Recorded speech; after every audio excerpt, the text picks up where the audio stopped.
He wanted money. He got a nightmare. She looks sweet, but her dad is evil. She has zero magic. The mission is sick. Make her fail. The train finally burst out of the dark tunnel, revealing a landscape of pure white snow. Alan realized the royal capital was a tropical paradise compared to this icebox. To understand why he is freezing, we gotta rewind 24 hours. The professor dropped the hammer. Alan had officially failed the court magician exam. He knew he crushed the written test, but the practical portion? Total disaster. So he swallowed his pride and asked for a gig. Alan claimed he was too broke to head home. The professor called his bluff, knowing he sends all his cash to his family. He told the kid to value himself, but Alan just played the humble card. He insisted that others were way more amazing than him. The old man whined about losing his best students. Alan politely asked him to watch over Lydia. Then came the pitch. A rich friend needed a tutor until spring, and the pay was massive. Alan figured he could handle a brat. He had dealt with worse egos before, but the second he gave the green light, the professor was already on the phone. Alan felt a sudden chill. He tried to stop it, but the old man was already selling him as a prodigy. Click. The trap was sprung. The student was Tina from the House of Howard. The professor hyped her up while totally ignoring Alan's handshake. This was not just a gig. The Howards are a powerhouse rumored to have a claim on the throne. Tutoring a duchess? Hard pass. Alan tried to nope out instantly, but the professor was not having it. He refused to let Alan waste his talent in the sticks. He called it a whip of love.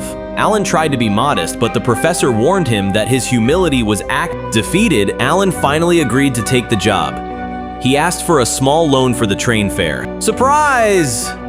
The professor pulled out a first-class ticket he had already bought, along with a bribe in the form of a bento. Alan realized the game was rigged from the start. The professor just laughed, waving goodbye to his beloved child. Alan accepted his fate for the paycheck, but looking back at the frozen wasteland, he realized he was in for a wild ride. Alan stepped off the train and instantly regretted his life choices. It was freezing. He was about to turn into a human popsicle, but a local named Graham rolled up looking for him. Alan confirmed his identity. Graham introduced himself as the head butler of the Howard estate. Then he pointed to the trembling girl behind him. Meet Ellie, the shyest maid in history. Alan questioned the child labor laws, but Graham grabbed his bags. He insisted on doing the heavy lifting because they had a luxury ride waiting. A car in this rustic town? The Howard family was bawling. Graham laughed at Alan shivering. He mentioned his lord and the professor were old drinking buddies. Apparently, the professor couldn't stop bragging about Alan whenever he hit the bottle. Alan realized his reputation was already cooked.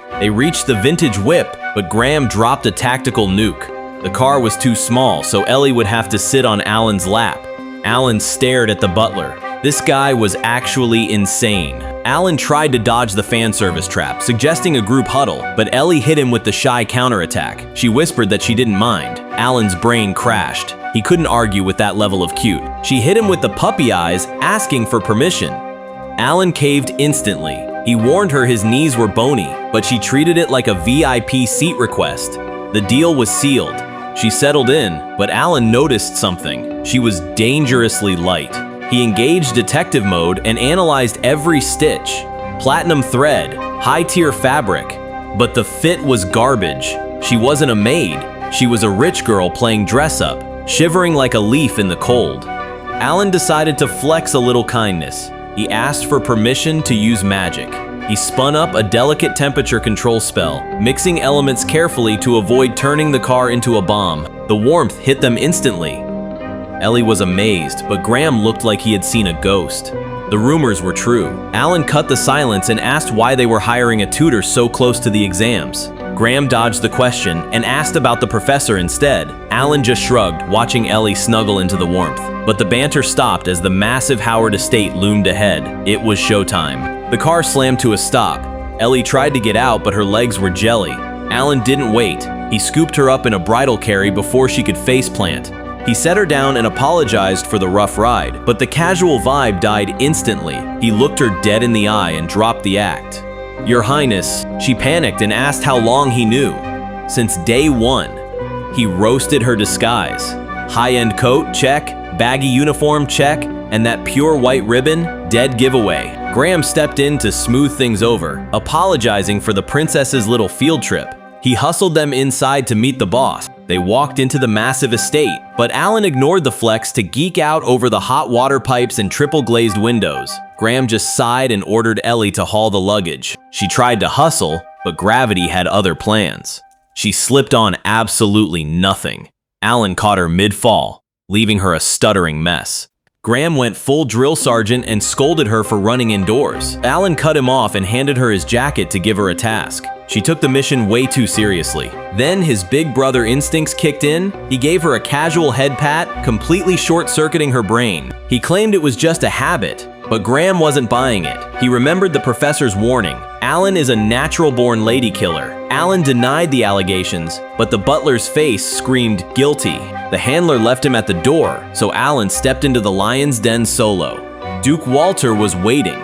He'd heard the rumors, but Alan knew this was the final vibe check. Alan laid out the plan. Prep Tina for the Royal Academy entrance exams. Walter nearly popped a vein, vowing to send the professor to the Shadow Realm for lying by omission. Alan laughed it off, but the mood shifted. The Academy goal was total fake news. Walter ripped the band-aid off. Tina is magicless, a total dud. Alan went silent, processing the disaster. Then, Walter gave him the real mission. He didn't hire a tutor, he hired a dream crusher. The goal is to make her quit. Duke Howard dropped the mission immediately. He needed the tutor to talk his daughter Tina out of the royal school. The catch? The girl had absolutely zero magical talent. The Howard lands were a frozen war zone that only bred warriors. But the Duke was done. No wife, no heir, and a daughter too soft for the throne. He was sure the family legacy was cooked. He thought Tina would be happier quitting, but her sense of duty was too stubborn. The royal school was a brutal elite grinder. When the tutor tried to dig deeper, the Duke shut him down cold. The stats were broken. Tina failed at basic ice magic, yet her mana pool was massive. The tutor figured she might get in on latent potential alone. The Duke wasn't buying it. The school didn't do charity, they feared abnormal freaks. Freaks like the tutor and Lady Lydia. Lydia, the sword princess, brute forced her way in, but the tutor taught her magic and she speed ran graduation in 1 year. Too bad the school fired him for it. He tried to bury the past, but the Duke wasn't interested in excuses. He ordered the man to follow. He had something to show him. He led him into a massive glass jungle that put the capital's gardens to shame. The Duke soaked up the confusion, claiming every single leaf was his daughter's handiwork. He couldn't believe a kid pulled this off. Apparently, she'd been burying her nose in botany books since she learned to read. He built this dome just to cheat the region's brutal winters. Dropping a fortune on a hobby was a flex. Honestly, she seemed like a genius who didn't even need magic school. The Duke saw her research as a national goldmine, not just a pastime. Here was the trap. Dad wants a farmer, daughter wants a degree, and the professor just dumped this family drama in his lap. He let out the longest sigh of his life. Before he stepped into the crossfire, he had to set the terms. He told the Duke to stop hovering and let the girl choose her own life. He threw in a massive condition. If she could prove her magic was royal school quality, the Duke had to let her go. The old man laughed, calling him out for being brutally honest. The deal was simple. If she failed, she stayed home forever. If she passed, he swore on his wife's grave to fund her dreams. That was the green light he needed. Teaching the unteachable? Now that sounded like a hell of a good time. Alan swore he would find a way. He did not flex the title Brains of the Sword Princess for nothing. Meanwhile, Tina fought a losing battle against her own wardrobe. She panicked over frills until Ellie dropped the bomb. It was dinner time. The Duke welcomed him with a massive feast. Alan was used to surviving on scraps, so he nearly cried over the deer meat. He praised the seasoning, relieved to skip the stiff capital etiquette. The Duke tried to peer pressure a 17-year-old into drinking wine. Alan dodged the booze. He cited lesson prep. Just as the Duke insisted, the door swung open. The ladies had arrived. The Duke summoned the girls for the official handoff. Tina stepped forward. She dropped a perfect curtsy and introduced herself as his new student. Alan introduced himself, then dropped a grenade on Ellie. He asked if she was cold in the car earlier. Ellie panicked. She was terrified he would expose their secret meeting. Tina smelled gossip, but Alan was focused on something else. The maid was hiding a massive amount of mana. He needed a trigger to unlock that power. The Duke told him to drop the titles. Tina insisted on first names too. but Alan had to confirm the roster. The Duke called Ellie forward. She was the heir to the Walker family. The Duke wanted her trained too. Ellie looked down. She apologized for being a burden. She admitted her magic was weak. Alan saw the raw power, but she lacked confidence. He decided to guide her. He asked just one question. Ellie froze up like a statue. He gave her a reassuring head pat. He asked if she wanted to go to the royal school with Tina. That did it. She screamed yes. She swore her loyalty to her mistress. Alan accepted the challenge. They settled the names. Ellie called him Sensei. Tina immediately got jealous. She banned anyone else from using the title. The team was set. The real work started tomorrow. Alan was chilling in his room when the plot came knocking. He gave the green light, and the door creaked open. The maid stumbled in, stuttering like a scratched DVD, to announce that Tina was waiting for him. She snatched his luggage immediately, claiming it was strict maid protocol. They walked down the endless hallway in awkward silence, but when Alan flashed a generic polite smile, she nearly overheated. She looked away fast, leaving Alan wondering if he had spinach in his teeth. He could feel the tension radiating off her. He just hoped she wouldn't call the cops before she got used to him. Then he recognized the hallway. It was the same spot from yesterday. They reached the boss's door. She tried to apologize for skipping his class to work, but Alan cut the drama. He handed her a take-home test instead. Homework is inevitable, even for maids. She let her guard down, so he went for the tactical head pat. She shrieked like he just tased her. He kept rubbing, trying to calm her down, but she was glitching out. He realized his mistake and pulled back, apologizing for the unrequested contact. He walked away fast, completely missing the part where she tried to say she actually liked the fan service. Alan chilled in the greenhouse. He found a secluded door and knocked. A voice called out to enter. Inside, he found a library worth more than his entire existence. And right in the center, a girl was waiting. He geeked out over the rare loot. He wanted to swipe every single book, but Tina stepped up and greeted him as her new master. He roasted her for ditching the maid fit. She called him a meanie, face bright red. Then she laid down the law. No more royal titles. Alan worried the Duke would send him to the lobby. She cut him off with one rule: no lying. She swore she could handle the truth. He promised to keep it real. He realized she was scarred by fakes. She looked stiff enough to snap, so he planned to teach her how to chill.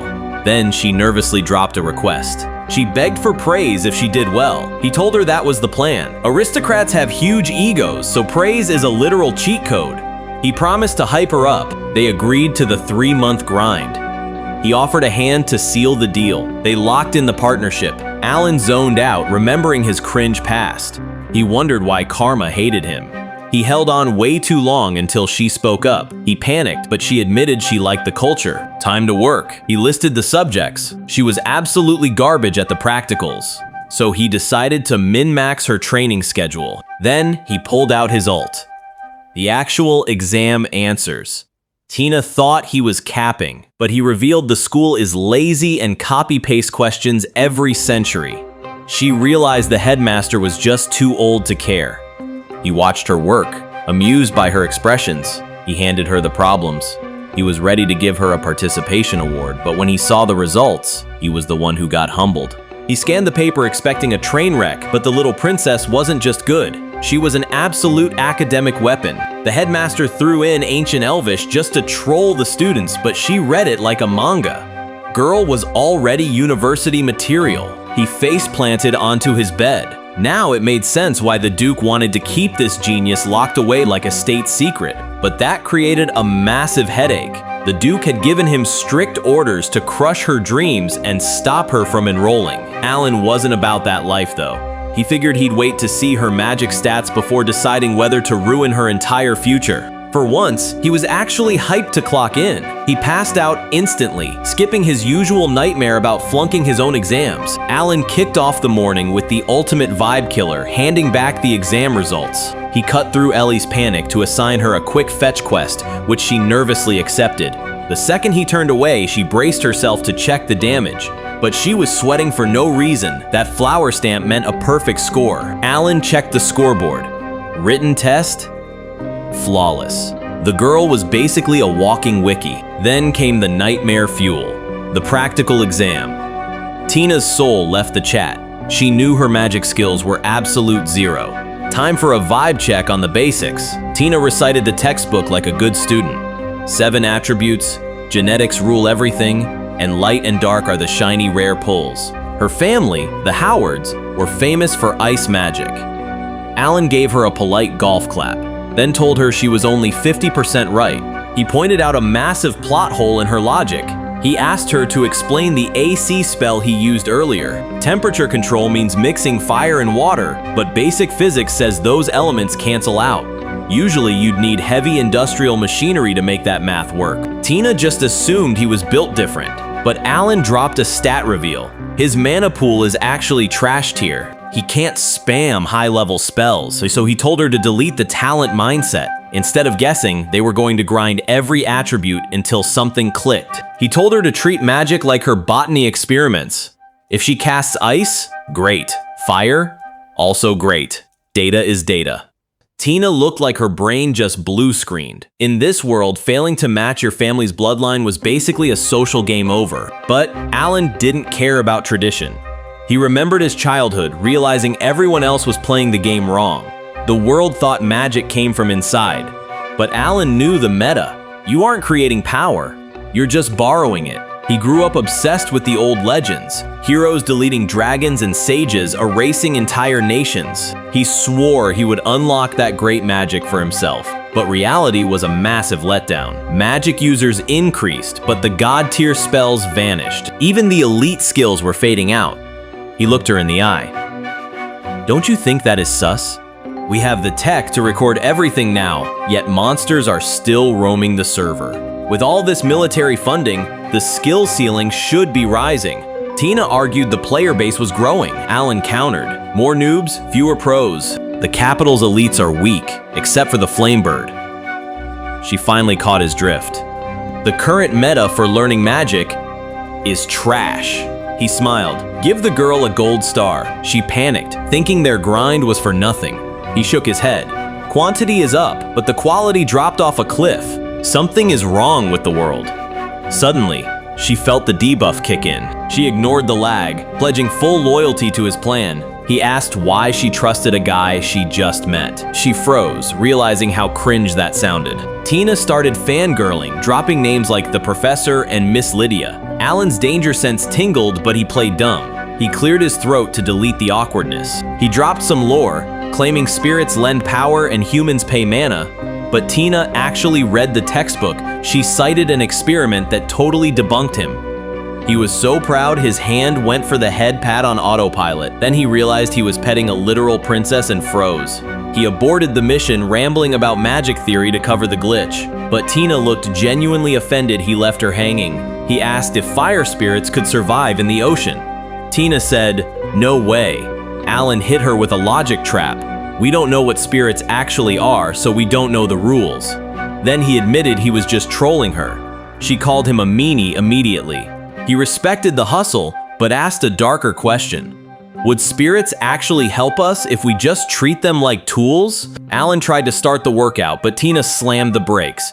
She exploded, demanding to know why Ellie gets head pats and she gets ignored. She ordered him to stop the formal act right now. Tina demanded justice. Why did the maid get head pats and she got nothing? Alan tried to dodge. He claimed touching a duke's daughter was way above his pay grade. Then she dropped the nuke. She knew about the head pats he gave Miss Lydia. She accused him of getting cozy with the competition. Alan swore it was self-defense against a lunatic. But he knew who snitched. The professor definitely caught them lacking in the library. Tina didn't care about logic. She demanded equal rights, more pats, and maximum tenderness. Alan realized resistance was futile. He promised unlimited head pats, but only if she absolutely crushed her next magic exam. That lit a fire under her. She bragged she could summon an ice wolf right now. Alan immediately saw the resemblance to Lydia. Thankfully, Ellie walked in to save him from the headache. She brought the gear, but that tray was shaking like an earthquake. Alan saw the future instantly.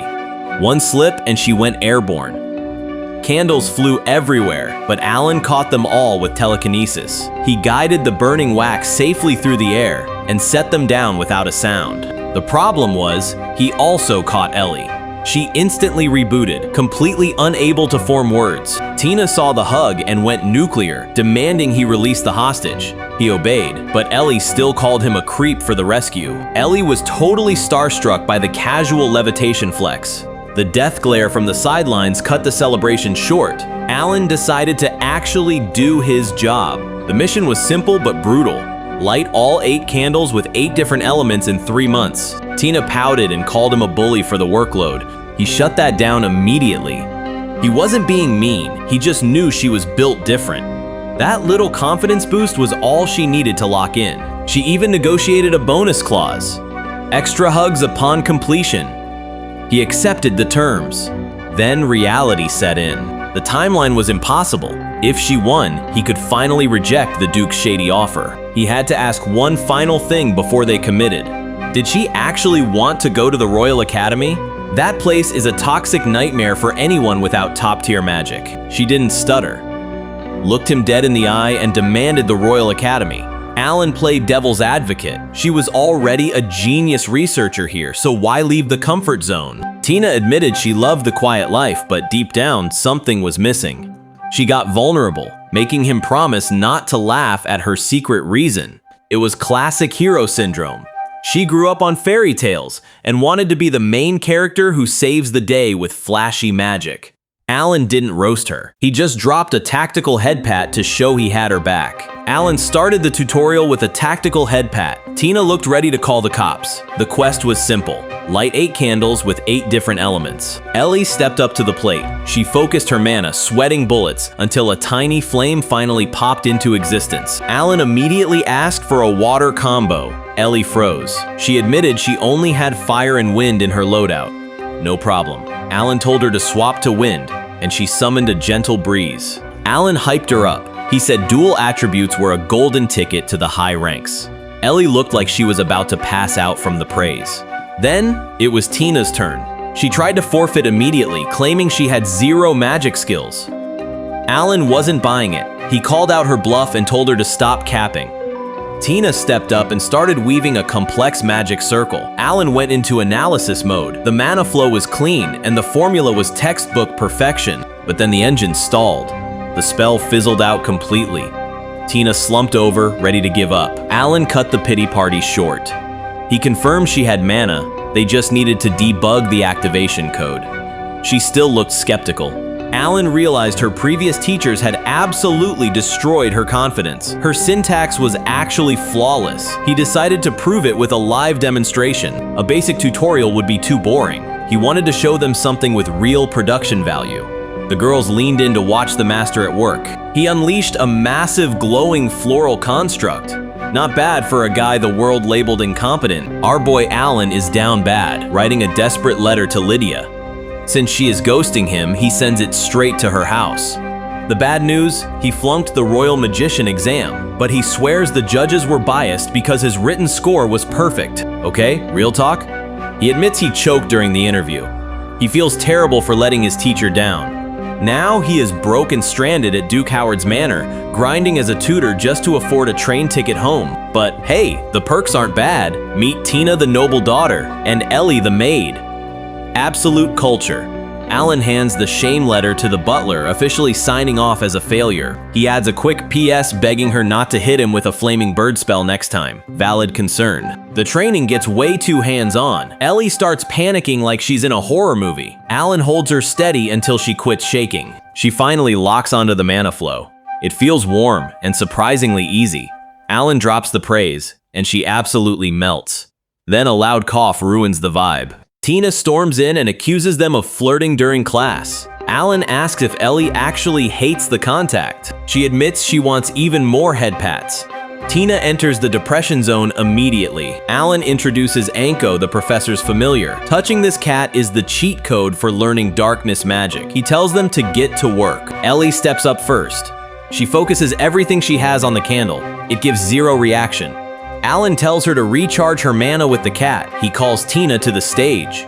She moves like a rusty robot. Terrified of messing up, she takes a deep breath to reset. Time to dive in. She weaves a textbook perfect formula instantly. Alan is actually impressed by the technique. The spell fights back hard. Suddenly, gravity goes offline, and she starts floating. The failure hits her hard. Alan steps in with the pep talk. He suspects someone is jamming her magic. Tina confirms she felt the darkness flow but couldn't control it. He pats her head to prove she has potential. She pouts and demands a real demonstration that isn't flowers. Alan agrees to show off. Even with his hands tied, he preps the spell. He conjures a mini Anko out of thin air. The girls lose their minds. The real Anko gets jealous of the copy. They immediately start fighting over the loot. Alan prints a second one. Peace is restored through fluffiness. He warns them it's just a temporary spell. They don't care. He tries to restart class, but they give him the death stare. He quickly extends the rental time. To save his student, Alan went straight to the top. He asked Duke Howard for the ultimate privilege, access to the family's restricted library. He explained that Tina wasn't cursed, she was just blocked. Modern magic couldn't fix her, so he needed the ancient text from before the Demon Lord War to find the cure. The Duke agreed, but dropped a serious warning. Don't get yourself deleted from overwork, or she'll game end me. Graham tossed him the admin key. Alan dove into the stacks, filtering out the trash. He ignored the basic textbooks, hunting exclusively for the pre-war relics. But the library wasn't empty. A sudden creak snapped him out of his trance. Someone was watching him. He froze, staring at the open door. Who else would be creeping around this late at night? Tina crept toward the forbidden archives, clutching a stolen key like loot. Sherry hissed at her to hurry before the boss woke up. But the princess didn't care. She dove straight into the shelves. She hunted down a dusty tome on magicology. Alan watched from the shadows, totally confused. He thought he was the only nerd alive who read that boring encyclopedia. Sherry noted she was just like her mom, a total magic geek. Tina looked happy, even with 0 mana to her name. Sherry hyped up the new teacher, but Tina pouted and called him a bully. A bully who actually believed in her, though. Sherry sent the girl to bed so she could secure the room. But the library wasn't empty. Alan heard a heavy step behind him and called out the lurker. He realized this wasn't just a maid. She moved like a pro, leaving 0 openings for an attack. Alan raised his hands, doing a fake surrender. Sherry stepped into the light and introduced herself as the head maid. She admitted she would have broken in to find him anyway. She had a request that couldn't wait. She cut the polite talk immediately. She needed him to know the truth about the princess.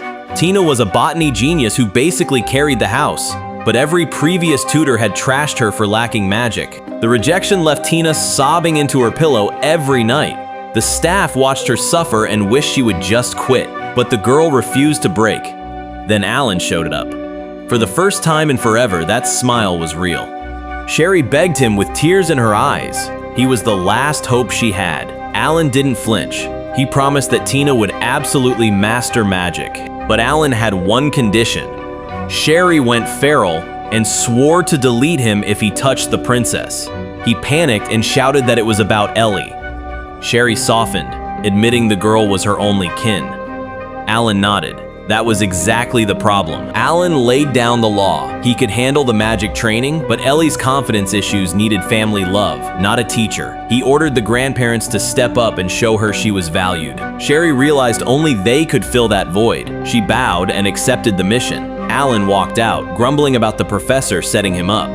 This job was way harder than advertised, but if it meant protecting cute things, he'd let it slide. Miles away, a certain noble lady finally received a very late letter. She smirked at the insult on the very first line. Dear Blockhead. She tracked him down in the snow, roasting him for using the cheap public mail. Then she got serious. She demanded to know why he was running off to the Howard estate. The guy hates the cold. She knew he was broke, but turning into a popsicle in the north wasn't the answer. They were too busy bickering to notice someone watching from the window. She wasn't hearing any excuses, demanding to know why he ditched her sister's tutoring session. He tried to claim the job was impossible, even for him. She called his bluff, reminding him he had that secret method. But she warned him, if he used that forbidden tech on a 13-year-old, she would literally burn him to ashes. Then, the conversation pivoted to his massive fail. They couldn't believe a guy who claps the academy headmaster got deleted in the entrance exam. They knew he was capping. They grabbed him, threatening to beat the secret out of their master if he didn't spill why he threw the fight. He ignored the threats completely. Since the capital was off limits, he figured it was time to kick back and enjoy a vacation at home. but his vacation vibes got absolutely nuked. A letter arrived with a threat so specific he could feel the heat. "Meet me before the exam or I will chase you to the ends of the earth and delete you." The sender? His master, a literal black cat named Lydia. She also demanded weekly updates sent via Griffin mail. No excuses. Alan started sweating bullets. He knows Lydia. If he shows up without a good excuse for failing, she's not going to lecture him. She's going to spam Flaming Bird until he's crispy.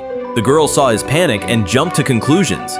They thought he was packing his bags to head back to the capital immediately. He had to put on his best poker face to calm them down. It wasn't a deportation order, just a terrifying scolding from a cat. Tina pointed out the issue. Griffin mail is fast, 2 days max, but the price tag is insane. Alan realized he was way too broke to afford that kind of VIP service. Until he checked the envelope again. She'd stuffed a fat stack of cash inside with a note basically saying, "Shut up and take my money." Classic Lydia. Tina spilled the tea, claiming Miss Lydia was useless without him.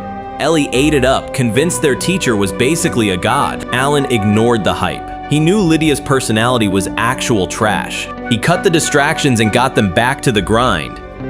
20 days flew by. The girls were leveling up fast. Tina was hyped. Certified genius status. Ellie was ready to crush the written portion too. They cleared the study phase effortlessly. Stats maxed out.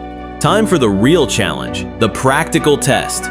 Ellie unleashed a combo of elements just to flex.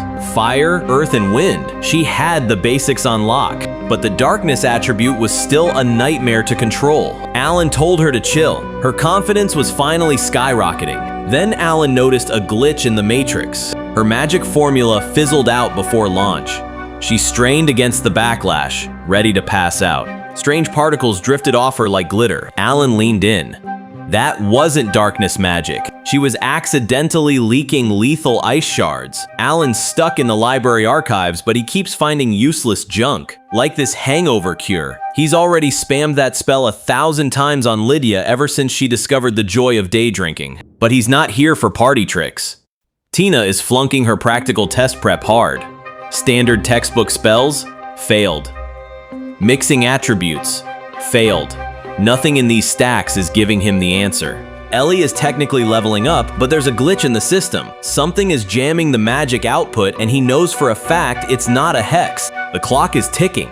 They only have 80 days before the Royal Academy exams kick off. Alan's hitting a wall, but he spots a pattern. The ice magic initializes perfectly right until the final trigger. And those shattered ice fragments? They're telling a story Tina completely missed. Alan's brain was cooking. He knew those fragments were the key. He just had to find the source. But his eureka moment got cut short when Ellie flagged him down in the hall. They ran into each other on the night shift. Ellie claimed she was just heading back to base. Then she started buffering. She knew it was against protocol, but she asked for a private meeting anyway. Back in his room, Alan soaked it in. He loved seeing her finally grow a backbone. Ellie brought the tea, but the vibe was heavy. Alan looked way too serious for a casual chat. He told her to sit down. She knew this wasn't a social call. He tried to keep it professional by calling her Ellie-san. She immediately freaked out. She got right in his face, demanding to know why he was acting like a stranger. Alan started sweating bullets. He was totally busted. She hit him with the guilt trip, claiming he was being cruel. Alan folded instantly. He agreed to drop the honorifics. She lit up with joy while he muttered about how terrifying girls can be, but they had to get back to business. He switched to dad mode. He warned her about inviting men into her room, even him. She tried to slide in a confession, implying he was the exception, but she panicked and backpedaled. She settled for a compromise. She would visit him only when the thunder gets scary. He allowed it, but with one condition. Zip it around Her Highness. Ellie celebrated the win. Alan realized this girl flips from innocent to scheming way too fast. Time was short. Alan tried to cut to the chase, but Ellie interrupted. She admitted she lied about the patrol. She had been camping this spot because her grandma leaked his schedule. Alan tried to play dumb about meeting the grandparents, but she called him a liar. She revealed the truth. They had hugged her yesterday. They told her she wasn't just a leftover child. She was family. Alan grinned. He pointed out how the staff had been acting weirdly nice too. Ellie was confused, but the secret was out. Alan had advised everyone to stop being emotionally constipated. He knew if she went to the capital feeling unloved, she would crumble just like he did. He gave her a head pat, and she finally opened up. She asked to talk about her past. Her parents were doctors who went to the capital during a pandemic. That is where they got deleted. Alan recognized the 10-day fever immediately. Ellie barely remembered them. All she had was the memory of the freezing snow, her grandpa taking her in, and a little girl frantically chasing after her footprints. That girl was Tina. She had just lost her mom too. Ellie realized they were trauma twins. She used to be the big sister, but now Tina protects her. She leaned in. She thanked Alan for being the only one to see the real her. Alan wasn't having that self-doubt. He grabbed her shoulders. He told her she is talented and she is the big sister. That was the trigger. She launched a tackle hug, screaming his name. She finally admitted she was terrified of inheriting the house. She felt useless compared to Tina's grades. But Alan realized the truth. The tutoring wasn't Graham's idea. It was Ellie who demanded to learn. He squeezed her hands. That wasn't weakness. That was pure courage. Then she made her play. She asked for one promise. When she gets into the academy with Tina, she wants a victory hug. She bit her tongue trying to say please, but Alan agreed. He knows the stakes just got higher. He called time on the meeting. He praised the tea to leave on a high note. Ellie wanted to say more, but hugged her plushie instead. Alan stepped into the hall, switching back to mission mode. Break time is over. He walked in and hit the brakes. Sherry and Graham were camping the hallway, staring him down with zero chill. They body blocked him, swearing he'd have to send them to the lobby before he could get near Ellie. Alan panicked and screamed for a timeout. Alan survived the night, but his face didn't. By morning, he looked like he tried to headbutt a train. He told Ellie he fought 2 elite warriors, which is code for Sherry and Graham jumped me in the hallway. Alan tried to play it cool, but Ellie panicked, hitting the turbo button to find the medical supplies. Tina wasn't buying the tough guy act. She cornered him, demanding to know if he made a move on the girl. Alan admitted they talked, but he swore to keep the details classified to protect her honor. Ellie came drifting back in and immediately ate the floor. Alan caught her mid-air before she could self-delete. She clung to him, checking if he'd always be there to save her clumsy self. Then she sheepishly asked for a private chat later and he agreed. But playtime was over. He called the class to order. Ellie crushed the magic practice, popping stars like fireworks. But Tina's station stayed dead silent. She watched her rival shine, realizing she was falling behind. Ellie locked in. She controlled her breath, threw her hands forward, and let it rip. Alan was all about it. He clapped his hands, calling the cast absolutely beautiful. But she was still sketchy about lightning magic. She admitted it freaked her out, so she decided to main ice and darkness instead. Turns out, Anko had been helping her grind off screen. That explained why the cat was currently passed out cold on his cushion. She tried to spark a simple candle, but couldn't even get a flicker. She slumped in defeat, while Alan watched the fail compilation from the shadows. He stepped in with the emotional support, telling her to switch formulas, but he knew they were cooked. The skill gap between her and Ellie was becoming a canyon. They were stuck guessing, so he decided to risk the nuclear option, fusing their mana together. Tina noticed he looked like he was running on fumes. Alan forced a smile, claiming he was just zoning out. He dismissed the class, hyping up Ellie and telling Tina to keep her head up, but she knew the truth. He was pulling all-nighters in the library just for her, desperate to find a workaround for her 0 magic stats. The Archduke dropped the hammer. Despite Alan's grind, Tina still couldn't cast a single spell. Meanwhile, Ellie was absolutely crushing it, making the failure sting even worse. It defied all logic. Her mana pool is infinite, and her spell construction is literally perfect, but the launch sequence crashes every single time.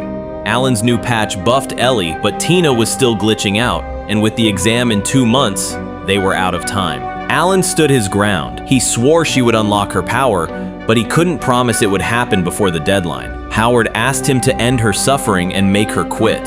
Alan refused to fold. He argued that if she wants to storm the academy with 0 magic, they have to let her fight. Howard hesitated to use his VIP privilege, but Alan hit back with facts. Rejecting a candidate this strong would destroy the academy's credibility. he dropped the ultimate comparison. Her talent rivals the legendary sword princess Lydia. If they polish that weapon, the Howard family runs the board. Howard slammed his fist on the table. He knew the potential, but he also knew the toxic nobility. Sending a magicless girl into that snake pit is social self-delete. He wasn't doubting her skill. He was just a terrified father who didn't want his daughter to take damage anymore. He gave Alan a final ultimatum. Keep fighting for her, but there's a catch. If nothing changes in 1 month, the dream is deleted. Alan accepted the mission. Just then, a shy voice interrupted the tension. Ellie was looking for her sensei. Ellie didn't care about the mood. She rushed in and grabbed him, desperate for validation. She was crying her eyes out, needing to know if her lady actually had a shot. Alan froze, realizing the stakes just got personal. He asked what was wrong, and she dropped the lore. The girl isn't a slacker. She's been grinding XP every single night, torturing herself over 0 results. Ellie heard the family was about to delete her future, and she wasn't having it. She's riding with her lady to the end. So she begged the sensei for one thing, save the dream, and the silence that followed was louder than any scream. Alan was fighting a losing battle against his pillow. He jolted awake, realizing he'd slept through breakfast and missed the morning alarm. Guilt hit him instantly. Her Highness was out there grinding XP, while he was just recovering stamina. He walked into the conservatory to apologize for being late, but nobody answered. Mostly because his student was passed out face down on the table. She'd been up all night training. Instead of disturbing her, he just took a seat. He cracked open a book, deciding to guard her nap time until Ellie showed up. Alan scoured the archives for a cure, but 200 years of records gave him a whole lot of nothing. He grabbed an ancient tome, hoping for a clue, but it was just some useless swordsman's bio. A familiar voice shattered the silence. Tina woke up and caught him red-handed with the dusty texts. She asked if he was pushing himself just for her sake. He tried to play it cool, but she called his bluff instantly. She went full mom mode, roasting him for skipping breakfast and reading hundreds of books. Alan laughed it off, claiming he enjoyed the grind, but Tina wasn't buying the tough guy act. She begged him to hate her, screaming that she had 0 talent. Alan felt like garbage, blaming himself for her pain. She couldn't hold it back anymore. She confessed that every time he praised Ellie, a wicked jealousy boiled inside her, even though she loved them both. That toxicity was tearing her apart. She channeled all that raw emotion into one final outburst. Suddenly, boom, a massive ring of ice detonated around her. Alan froze, his brain racing to catch up. He recognized that frost immediately. It was the Howard family's signature ice magic. That should be impossible since every attribute they tried before had failed. He shoved the logic aside, realizing she was in trouble. The energy surged, spiraling completely out of control. Mana density outside just hit critical mass. Alan realized Her Majesty had 0 clue how to pilot this much juice. The energy spiraled into a total meltdown, like a broken faucet gushing pure magic. If she didn't stop, her soul would run dry. He screamed for Tina, but the wind swallowed his voice. Ice formed a literal fortress around her. Pushing through that blizzard was physically impossible. He tried to conjure a simple flame, but the spell fizzled. His heart felt like it was in a vice. Something ancient lurked in the dark, a glitch in reality that should never be poked. This pressure felt exactly like the Black Dragon incident. Situation went from bad to nightmare mode. He scrambled for a plan, brain running a mile a minute.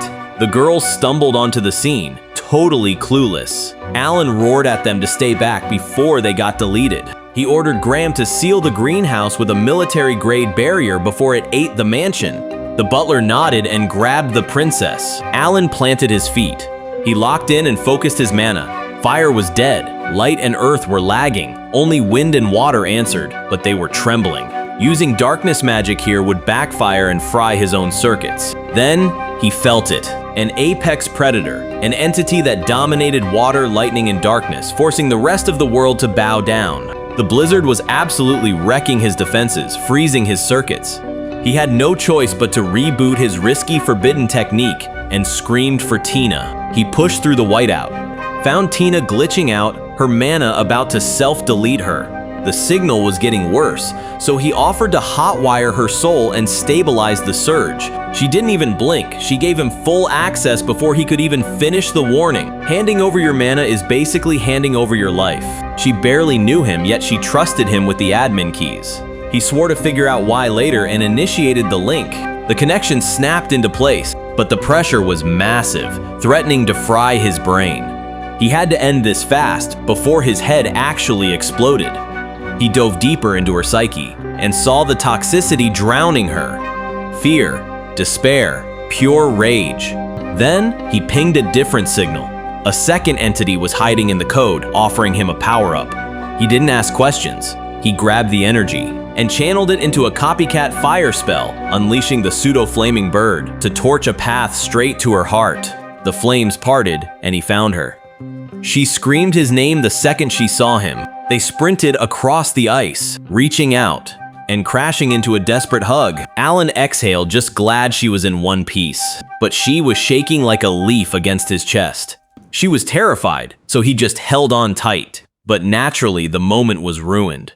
A massive ice crane loomed overhead. Alan looks up at the sparkling dome and spots the ice crane. That is the lost great magic they have been hunting for. Tina is still rebooting from the shock, barely managing to stammer out his name. Alan realizes he left the Bluetooth on. Their mana circuits are still linked, so he severs the connection before things get weird. He clears his throat and admits he is genuinely happy she is safe. She thanks him, then immediately gets clingy. She demands he keep calling her Sweet Tina permanently, but she isn't done yet. She flips out. Calling her Highness is officially illegal now, and she knows his dirty secret. She saw him sneak into Ellie's room last night because she read his mind through the link. Alan tries to flee the scene to report to the others, but Tina shuts that escape route down fast. She drops the anger and grabs his coat with tears in her eyes. She begs him to just hold her for a minute, claiming him as her sensei. So he doesn't say a word, he just pats her head and lets the poor girl cry it out. Rewind 8 years. Alan was sprinting through the forest, hunting down Karen's mana trail. He found her curled up in the dark, crying. He didn't hesitate, yelling her name. She was in bad shape. Alan froze. His healing magic was self-target only. Then, she cried out for her big brother. That was it. Screw the rules. He grabbed her, focused every drop of energy, and forced the spell to connect. He squeezed her hand and pressed his forehead against hers, forcing the mana through. Slowly, her eyes opened. Karen blinked, confused. The pain was gone.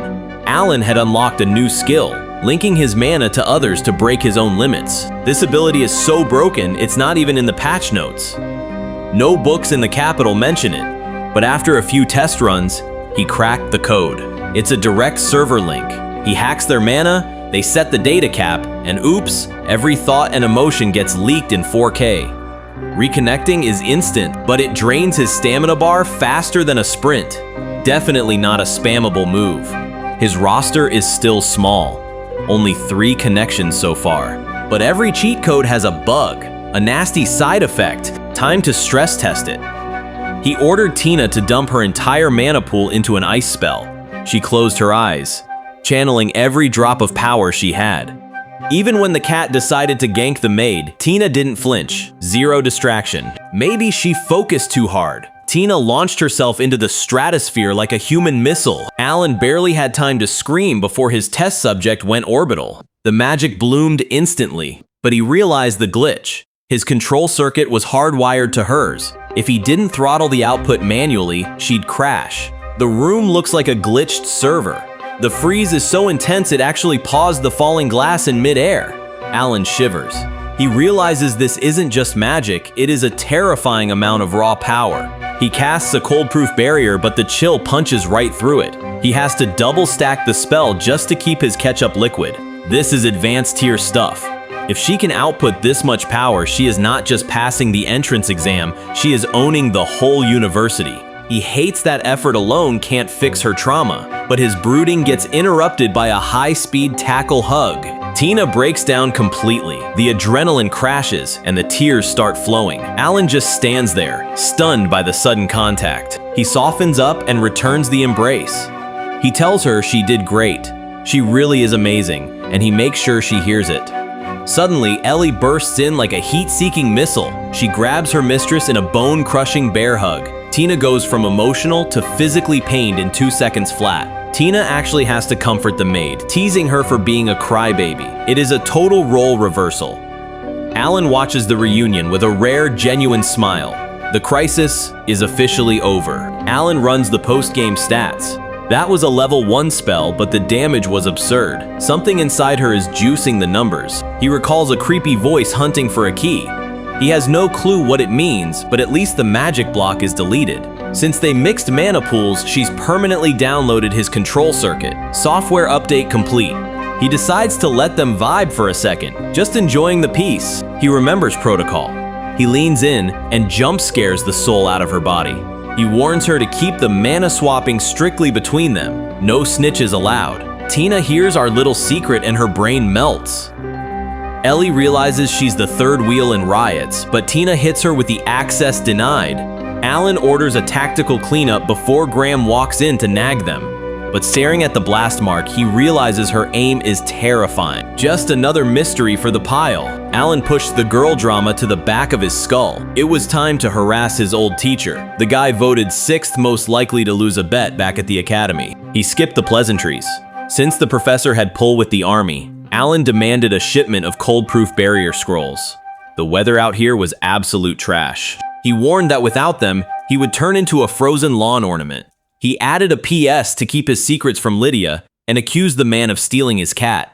The professor just sat there and took the abuse. The professor folded like a cheap chair. He claimed he could not visit due to a promise to his dead mother, but he could feel his authority slipping. He reminded Alan that he used to be the head court magician, so he better watch the tone. But he still agreed to send the goods. He also clarified that he was not kidnapping the cat, he was just the secretary of the Cat Lovers Association. And for the record, he was ranked 5th loser, not 6th. While Alan was busy trolling the professor, the mood at the palace was dead serious. The silence in the room was heavy enough to crush a skull. 2 months later, the tutorial grind is still in full swing, and Alan sets up the next drill. The girls are absolutely locked in, clapping for more homework. They finish the exercise in perfect unison. But Alan's got notes. Tina's magic flower is missing a petal and her power output is way too spicy. She needs to control that. Ellie is still terrified of lightning magic, so Alan tells her to relax. Then Tina gets salty, accusing him of spoiling Ellie. Ellie tries to defend him, but Tina demands equal attention immediately. Alan knows he shouldn't indulge a brat, but she launches a full-scale protest, screaming about the injustice of it all. He sighs. You can't win against this logic. She is literally shattering the protective barrier while demanding a hug. She calls his lack of affection negligence. Alan is stunned. The audacity is off the charts. Watching her pose like a queen reminds him of someone else. She's like a cute little animal with a massive ego. But then it hits him. Lyda has totally ghosted him. No letters, nothing. He hopes she didn't get depressed over that check drama. Tina gets suspicious, accusing him of thinking about other girls. He ignores the drama, ordering her to apologize to Graham. She refuses, claiming she only levels up on praise. She pouts, tired of getting scolded for her hard work. Alan sighs and delivers the tactical head pat, but he warns her that forgiveness isn't free. He holds out a hand, inviting her to face the music. Before she can grab it, Ellie dive bombs the scene. Alan smirks, but suddenly finds himself trapped in a double hug. They refuse to let go, dragging him down the hallway. Graham sits in his office, sensing the incoming headache. Alan defends her, swearing the greenhouse is still standing. Tina stammers out a terrified apology, while Ellie begs Grandpa for mercy. Graham confirms he patched the hole, but then his eyes narrow. He sees the girls clinging to Alan and declares total war. The girls instantly threaten to freeze him if he touches their teacher. Alan tries to peel them off, but they clamp down tighter, crushing his ribs. He realizes the cool butler is just a jealous grandpa now. He finally kicks them out to have a private chat. He assures the maids he is alive, and sprints away the second the door clicks shut. He didn't get far. Graham intercepted him, demanding he write his last will and testament right this second. They sat down for tea to cool off. Alan realized one wrong move earlier would have sent him straight to the lobby. He composed himself, swearing the girls were ready for the Royal Academy. Graham scolded his casual tone, but he took the deal. Alan shifted focus to Ellie's lineage. Graham got serious. He revealed her parents were elite doctors who lost their lives saving the capital from an epidemic. Alan apologized for digging up the past. Graham brushed it off, praising Ellie's talent. He begged Alan to keep training them. Alan agreed, but asked about the master. Turns out, the Duke was stuck in the snow, digging out a village buried by the landslide. But he was suspiciously late. The legal paperwork was frozen without him. Alan guessed the Duke was avoiding Tina on purpose, and Graham couldn't even deny it. Alan accepted his lack of power here. He nodded and turned to leave. He grabbed the handle, then stopped cold to ask one last thing. He brought up the mystery name signed in the library books. Graham told him he already knew the truth. Alan thanked him, closed the door inside. Theory confirmed. He couldn't just leave Tina hanging. He had to step in and fix this. The night finally quieted down. Alan sat down to grind some XP. Barriers fixed, reports filed. He earned this study session. He tossed another useless manual into the trash.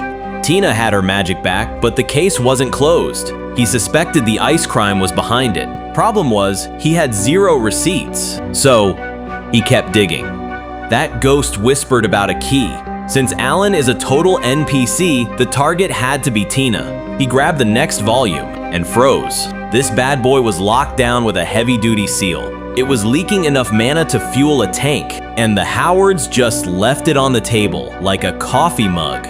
Before he could crack the lock, company arrived. Alan walked in on a total disaster. The girls were losing their minds over a horror novel. Ellie slipped on the mess, but Alan caught the clumsy maid before she could faceplant. She stammered a thank you, while the cat decided to bail. He tried to wrap things up right there, but Tina accused her of tripping on purpose, just to score a hug. He scolded them for staying up late, even though Tina was clearly terrified of the dark. He offered to make hot milk to stop the pouting. Then, he spotted the book. He warned the cat to back off the curse seal. He approached it carefully. One touch could trigger a trap. It was a diary rigged to delete anyone who wasn't the owner. The security was military grade. He had to read it. But the girls had already colonized his bed. He gave up and decided to take a break. He served the magic warm milk. The sugar rush calmed them down instantly. He even gave the cat a VIP saucer. He explained the recipe, then teased that their future husbands would have to spoil them. The joke backfired. They both turned beet red, making him regret everything. Tina tried to recover. She patted the bed, inviting him to sit. He shut that down, warning her that men are wolves. She asked if he was a wolf too. He refused to answer, earning a glare. He told them to keep it down. Tina pouted, staring holes into him. She asked about the books. He claimed reading was his only talent. Back to business. He had the knowledge, but his mana tank was empty. He bypassed the lock. The pages started flipping aggressively. It glowed, then scrambled the text. The security was mocking him. The encryption was insane. This was not a simple diary. He needed experts, but Tina kept distracting him. He couldn't focus. He apologized for the extreme measure. Tina panicked, thinking she was about to get tossed. He scooped her up and deposited her onto the mattress.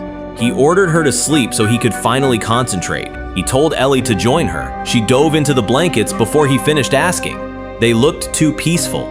He decided the cursed book could wait until tomorrow. The snow piled up outside. He sat guard in the dark. He checked on the girls one last time, safe and sound. He laid out the next big play to Anko, getting both girls into the Royal Academy. But while digging through the archives, he spotted that same mystery signature scrawled on the page. And that is when the pattern finally clicked. This wasn't just light reading, it was a manual. He swore to the unknown author that he would keep their promise alive. A few days later, winter hit the city hard. Alan was chilling inside until a guest showed up at the door. The head maid didn't waste time. The master wanted him in the office, right now. He didn't bother arguing, he just braced himself for the headache. Back in the classroom, Alan played the good soldier and acknowledged his orders. He turned to the girls and told them to take a quick breather. Tina and Ellie lit up instantly, cheering in agreement. Seeing that joy, he swore to protect their happiness, whatever it took. He tried to dip, telling himself he was just a teacher. But the master's voice stopped him cold in the doorway. The air in the room suddenly felt heavy. Then came the bomb. The master was canceling the girl's enrollment to the Royal Academy. Alan stood there, trying to process the absolute absurdity of that statement. He stared out the window, turning his back on the betrayal. A sharp breath escaped his lips. His eyes went cold. No way was he letting this slide.